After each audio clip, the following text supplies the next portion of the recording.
The idea of MindShift comes from more and more people coming together, researchers, business leaders, and politicians, and all understanding that we will not be able to manage the complexity and the challenges in our organizations, societies, and globally if we do not systemically work with inner development.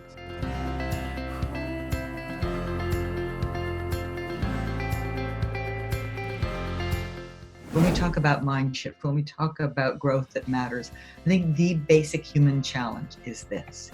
It is difficult to learn if you already know. The notion of a mind shift is not purely cognitive, that it opens the mind and that opens the heart.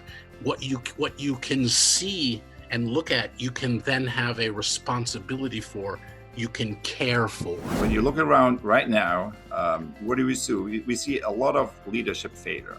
So when you go through the examples, what is at the root of these leadership failures? It's leaders being out of touch with reality. So in other words, it's a lack of listening. So listening, I believe, is the most important and most underrated leadership skill today.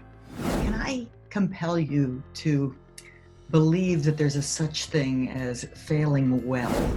I often ask the groups I work with, like, who in your life asks you really great questions? Like the questions that really make you think.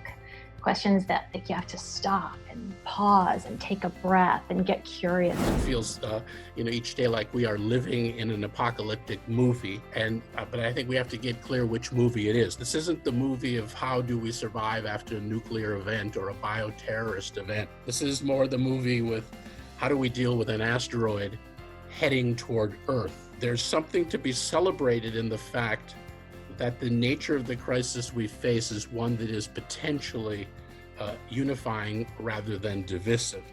In this time of obviously, and for good reason, great fear, where do we find the aspiration? How does aspiration emerge out of the fear? Because one of the things that's always been a cornerstone in our work is that what moves us individually and what moves us collectively is something we really care about, that we can move toward, not just something we can move away from.